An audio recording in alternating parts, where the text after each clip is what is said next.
Hey, what's up, Jet Setters? John Cristani here. Super stoked for the guest we have on today, Mike Dillard.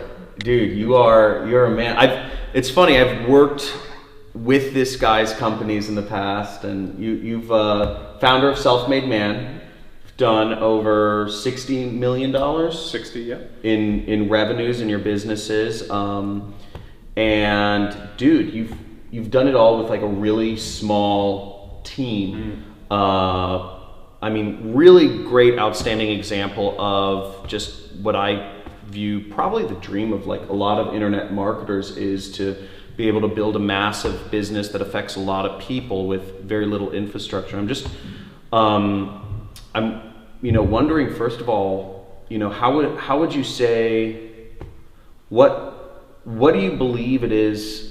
How do you approach things differently that most people that never get their start?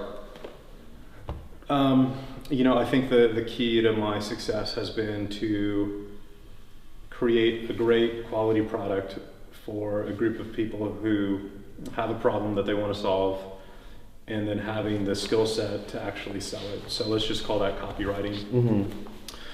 If you can create a sales message that will effectively allow you to convert cold traffic into a customer, and then deliver an exceptional product experience and an amount of value to those customers, you've won. Because the only missing ingredient at that point is traffic. And there are dozens and dozens of traffic agencies out there that will be happy to run and manage those campaigns for you. And they can do it very successfully, but they need that piece from you. So if you don't have an offer that converts, and if you don't have a great product, it doesn't matter how great that traffic team is, it's not going to work out. So as a business owner, that's what I put 100% of my focus on, which is creating a great sales message and marketing campaign and a great quality product. And then the rest is outsourced. So tech is outsourced, traffic is outsourced. The only, I have the same two customer service gals that have been with me for almost 10 years, they're outsourced. So we literally haven't had employees in 6-7 years at all.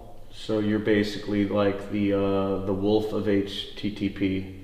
Yeah, it's just wolf of www.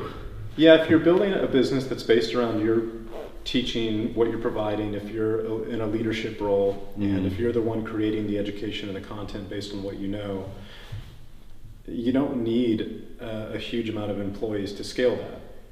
Because you're usually the one that's doing the selling. The people are buying the product because of their relationship with you. So it's not like I could bring on an employee and put that person in a revenue generating role, because it's just not going to work out. If I had a physical product, like our buddy Drew Canoli and Organifi as an example, you can build a big team around that because the product is front and center in the face and what people are buying. And that's just not the case in the information publishing business model, which is what I've traditionally been in. Do you view yourself, do you ever use the term like online salesperson, or how do you view yourself as a copywriter? What's the word you use to describe? Entrepreneur, yeah. Yeah, I mean, that's the skill set, but a big part of it is figuring out what is the right kind of product that will serve your specific audience at that moment in time. So the last company I started in 2010 was a financial education company similar to Rich Dad Poor Dad and what Robert Kiyosaki was doing. We did 3.6 million, 3.2 million in our first 7 days, and nice. 8 figures in our first year, because the message we were taking to the market and the product we were offering was perfect for that point in time and where the economy was and the education that we were putting out. 3 years later, after the economy recovered and everything's kind of going as normal, that offer did not sell anymore because it wasn't a good match timing-wise with the solution people were looking for. And so that kind of fizzled out and had its lifespan. So getting the timing right and knowing where we're at economically and in people's life cycles is really a big piece of it. In terms of copywriting, how would you say, and yeah, Drew Canoli was awesome. I've met with him. I know Craig Clemens says he physically found really good sales letters and just wrote them word for word, and that's kind of how. And he learned through sending out emails and seeing, oh wow, it's interesting. You change a headline around and you see a different. And I was wondering, how did you kind of, like, initially, I cut my teeth in advertising I was working for an ad agency and managing 50 different clients' pay-per-click accounts. And I just got, and you do that, you get really good over time. And I was wondering, how did you first, I guess, what was the first realization that you were a good copywriter, and also how did you cut your teeth? How'd you build this skill? It was just the next logical step in the progression. Back when I was in my mid-20s, I wrote an ebook and built the website, and now I was like, well, the next logical step is I have to write the sales letter for it, which I'd never written in my life before. But if I want to sell the book, I got to figure out how to do that. And so it was very much the same as Craig. We both learned from a big mentor of both of ours was Evan Pagan. Oh, really? Yeah. And so, but I did the same thing. I collected all of the converting sales letters I could find at the time and wrote them out by hand every night for months. And that is going to allow you to internalize the vocabulary, the language patterns, the framework and structure of storytelling. And it's akin to learning how to become a chef, right? I can give you a recipe, just like I can give you a copywriting recipe. Your ability to recreate that at a world-class level, your first time is zero. So is mine, right? Yeah. But how do you learn how to become a great chef? Going in there and cooking that dish over 1,000 times, trying a little more salt, a little more pepper, a little less whatever. And eventually you just build up this awareness of what works and what doesn't, and you acquire the art, which is really what copywriting is an art. So no different than cooking or playing a musical instrument. And I've just, same exact way, reading every book and course on it, but writing out the best letters by hand is the single best way to learn how to do it. That's awesome. Yeah. That's awesome. Write that down. Write the whole sales letter. Some of these sales letters are like 50 pages long, man. Like, it's fun though. I took some of Craig's. He has like 2 girls teach sex or something like that. Like, it's some of them are so funny. I love some of the sales. I love sales copy. Yeah. It's fun. Actually. It's interesting.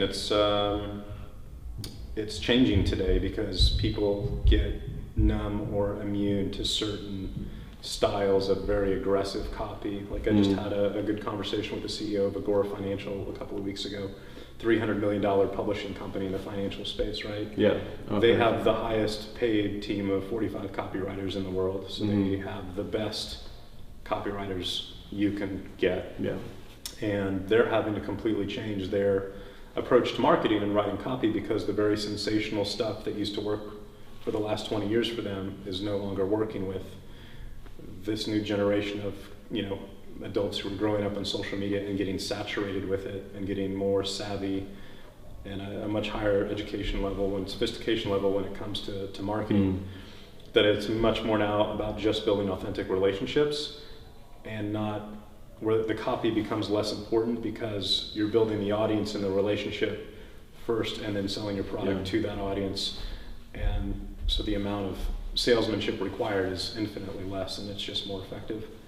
So, and I've seen I've seen sort of the same thing happening. Like I kind of straddle that weird line between like influencer and copywriters sometimes, I feel like, and the authenticity is so important. Now I'm wondering, basically, what advice do you have for people that are just, and I want to actually talk about in a little bit some of these. Well, here, I'll just dive into it. Why, given like you use a lot of leverage points, you're outsourcing a lot of things. I don't know if you have, but I'm just going to ask it this way. What have you built a tech company, or if not, why not? Because it seems like a next level of a leverage. A tech company. You've built from my understanding, very successful. You know, I'm familiar with most familiar with Elevation Group, but I'm wondering, has that ever been a thought that's occurred on your? I know I think about it. I say, if I had technology company, that's like, I feel like that's the next leveling up of a marketer. No, I'm wondering if that's ever been an interest to you. No, or I've made that mistake twice now. What? The two times I've tried to bring and develop proprietary technology platforms to enhance what we're offering has been the biggest, most expensive mistakes that I've made. Tell me, because I'm probably like that's. So I'll walk you through. Why do you think it's such a big mistake for a marketer? Does a marketer need to stick his role, or like why is that? Yeah, explain that. Yeah, so tech is its own area of expertise and its own language. Literally, it's its own language, right? And so, as an entrepreneur, and specifically coming from a marketing skill set background, you don't speak tech. I don't speak code. I can't say, here's an idea, here's our development roadmap, and I don't have the ability to judge your quality of work, speed, efficiency, cost, or any of that. And so when you take the dive into developing a tech platform, even if it's with an outsourced company of really talented people, I can't participate, I can't give feedback, and I can't judge. All I can say is, let's do this. Wouldn't it be cool if we could do this? And then they come back and they give you a time estimate or a cost estimate, and they do it. And maybe it works and maybe it doesn't work. So with Self-Made Man, I built this whole custom platform from scratch over the last 2 years.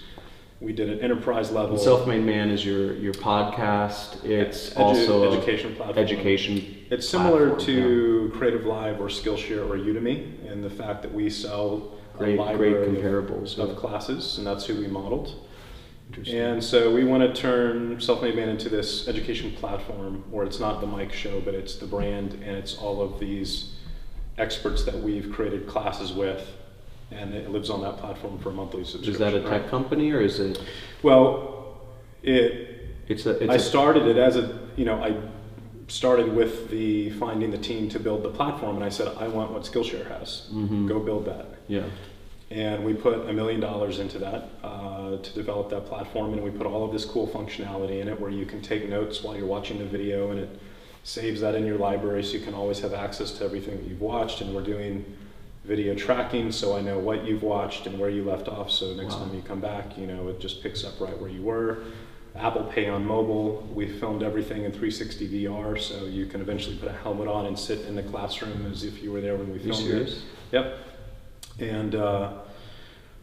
And it was the biggest mistake that I made, because what it did was it disempowered me from applying my superhuman skill, which is marketing, to the tech and the platform. So a part of the platform and making it successful is now, okay, we've launched it, now we have to optimize it. We have to optimize and test and track the user experience and the flow and the checkout process and the checkout pages, and we have to split test this and split test that. And none of that existed. So all of the functionality that would come in, let's say ClickFunnels, they had to code by hand. So if I said, guys, I want to do a lifetime membership upsell after somebody joins with a basic membership, well, they've got to code it's a huge ordeal. The checkout page proprietary. They have to code the upsell functionality in a proprietary code. And that might take 2 or 3 weeks and 20 grand. And guess what? It might not work. It might lower conversion rates. And so what we found is that everybody who joined, nobody cares about the functionality, nobody cares about the note-taking feature, nobody cares about any of the other stuff. They just cared about the information. And then I'm in handcuffs from a testing and optimization standpoint, because I can't go in ClickFunnels and make the change and set up a split test in 10 minutes. I've got to pay these guys another 20 grand. It takes another 2 weeks, which it just is an anchor around a company that doesn't need to be there. And so we're actually right now migrating the entire platform over to WordPress and Wishlist Member and ClickFunnels. And it'll look the same. It won't have those fancy bells and whistles, but 90% of it will be identical. and it'll be run on technology that costs me $300 or $400 a month instead of $40,000. It's the same stack I use. Right, and so that's the second time that I've done this. I did the first time with a platform called Better Networker in, I think, 2010, 2008, where I built this social network for the network marketing industry and built it on Drupal and Drupal code and hired a tech guy. And it was just constantly breaking, and it was the same thing. Hey, wouldn't it be cool if we could do this? And those are the most expensive words that an entrepreneur can ever utter, by the way, when it comes to tech, is wouldn't it be cool if? My rule of thumb is wouldn't it be cool if is great if it can do it through an existing platform like Lead Pages or ClickFunnels or Shopify or whatever it may be, and you stay within those bumpers and you just focus on that. Because the opportunity cost, the real expense and the money cost of doing it yourself and bringing that idea to life, rarely does it pan out and 10x your business. Usually it stays the same, you get a little bump or a little decline. It never justifies the time and the money and the resources it took to implement it. Interesting. So yeah, building a tech company is something I will never do. So how do you get around that if you want to build a tech company? I want to build I want to build a company that, I mean, you're affecting a ton of people through Self-Made Man, which is, it's interesting hearing how you actually, the mission of what you're trying to help people basically empower themselves to be entrepreneurs, which is really cool, but you held yourself back by building all this. Well, let's say if we went back and wanted to, and had an opportunity to invent YouTube. Yeah. Right? So the key, if you want to bring a tech idea to life, is you have to bring on a tech founder. You have to bring on a partner who speaks tech, that will do the work because of the passion and the belief and the equity they have in the company and the mission, basically for free or bootstrapped or whatever, right? So if I were to start a tech company, I'm going to go find a tech partner who's going to work just as hard as I am on the tech side and take ownership of that, because they're going to work 18 hours a day to get the job done, just like I'm going to work 18 hours a day to get my job done, and I'm not going to have to pay them to do it. We're partners in the business, and now we've got someone who speaks marketing and someone who speaks tech, and it's a very holistic relationship instead of me as a marketer trying to use a translator to talk to this other group of people and they just say more money, and I can't judge whether I'm being overpriced or not. Maybe I can get that done for $3,000 instead of $30,000. I don't know, because I can't read code. Yeah. It's not my area of expertise. That's interesting. And it's interesting how you call it like different. There are different languages, and one of the things I tell people is, in order to understand marketing, you really need to speak speak the language, and you need to understand the terminology. And once you start being able to understand the terminology, you can actually start learning. But that's an interesting point, and I'm probably in the process of making, I'm trying to be more self-aware about this, but I tried to build a tech company and lost like $1 million. Yeah. It was one of the biggest mistakes, and I'm probably trying to do that again. So the guys who have succeeded in building tech companies in the marketing space have all been engineers. So like Clay Collins, founder of Lead Pages, right? So he understood marketing, but he was an engineer and approached his solution from an engineering perspective, and that's why he built a very successful tech company. Russell Brunson found his tech co-founder for ClickFunnels, and they combined their superpowers to create that success story. So you've got to find a founder and a partner in it that will take full responsibility for it, and not an outsourced company, because an outsourced company's goal is not for you to be successful, it's for you to keep paying them.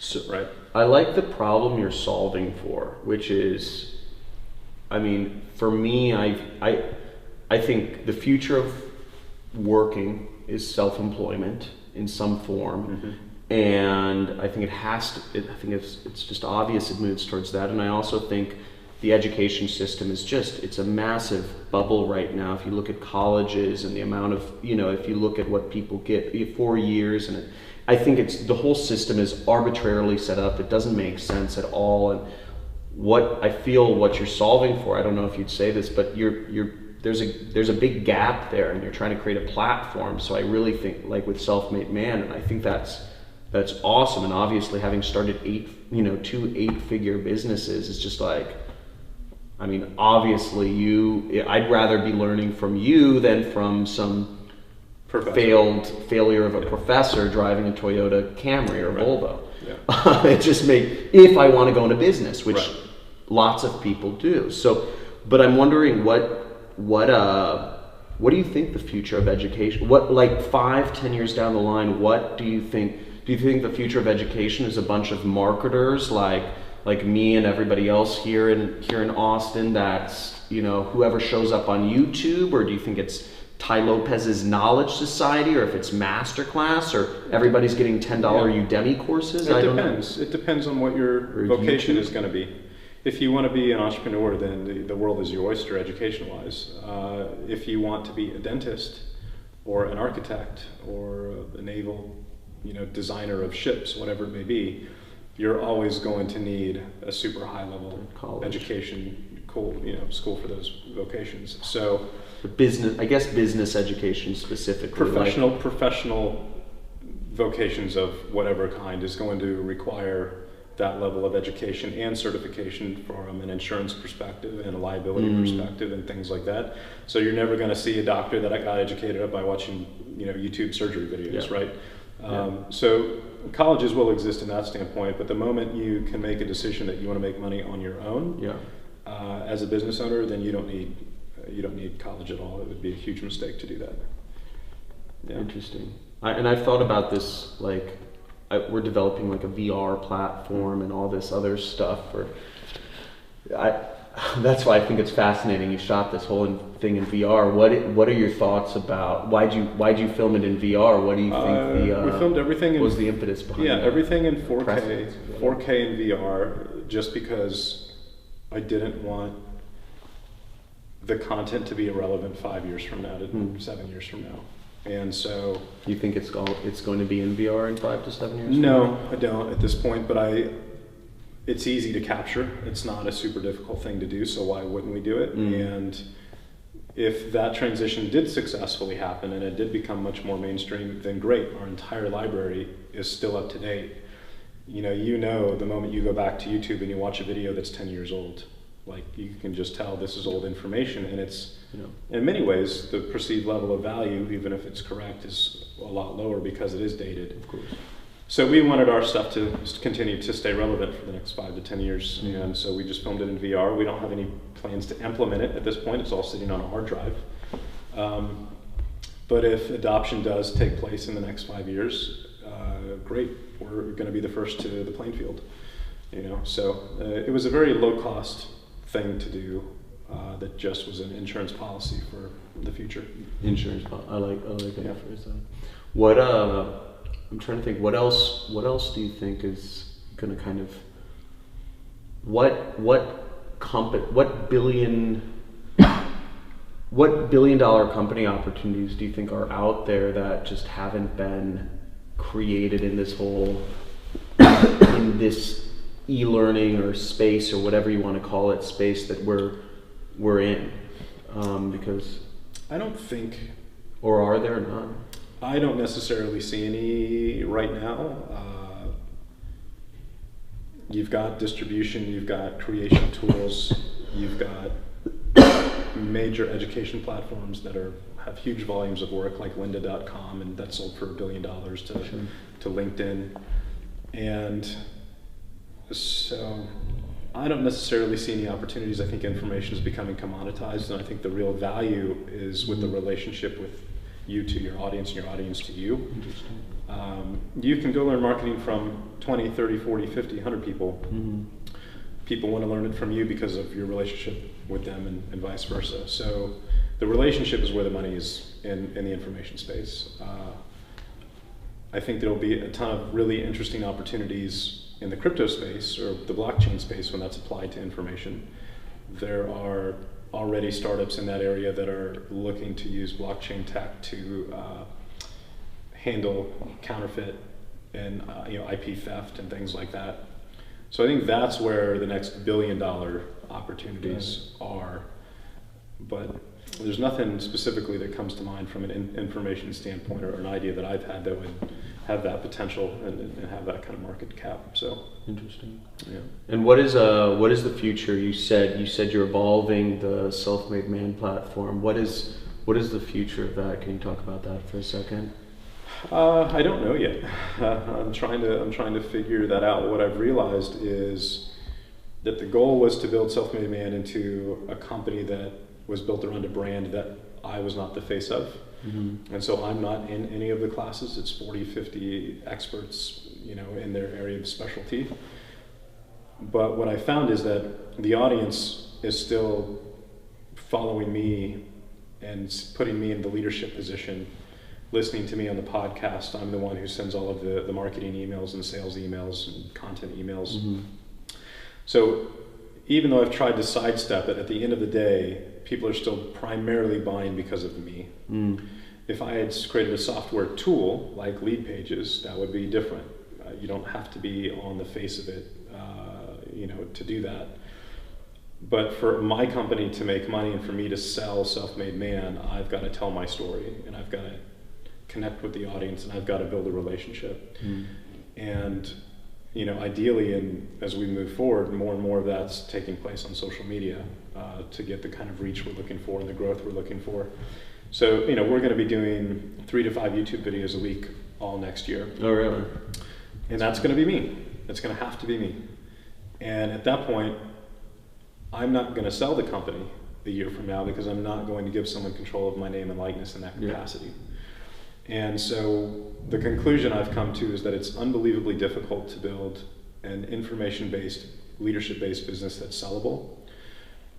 And what you should do instead is, as an individual, focus on building your own personal brand, build up the audience, build a relationship with the audience, and that attention base, and then you point that attention to a physical product company that you would start that would be a good fit for your market. So for example, my market is guys with ambition. So I could start a new company in the next year or two that either sold apparel or sold beard oil or sold art or whatever it may be that's aligned with what my audience would want to buy. And then I could sell that brand in that company. So John Olson did this with the luggage company. He did it with Saint Armand, the apparel company. Yeah. And he's the perfect example of a guy who built his audience with his own personal name and simply directs that attention to a physical products business that he starts. And then they both take on a life of their own with their own teams, and they don't need him anymore at that point. I have a douchebag. Yeah, I love the douchebag. Sure, yeah, I bought one as well. But I've the last 2 years I've learned that lesson. So now I'm like, interesting. What am I going to do? Because if I keep building up Self-Made Man as the brand and I can't sell it, then what's the point of doing that? I should just be building my own personal brand. Interesting. And so what I'll most likely do is turn Self-Made Man into a product that's just a part of the Mike Dillard product line, rather than that being the primary brand and umbrella for everything. It'll just be a piece under the umbrella. So almost like you're an incubator for different physical product, like John Olson. John Olson's great. Yeah. Well, dude, thank you. You're first off, you're a legend. Thanks for taking the time out and doing this. Obviously, I think that's awesome. And copywriting is the way to go, guys. I'm gonna put a link to some of your. What would you like me to link to?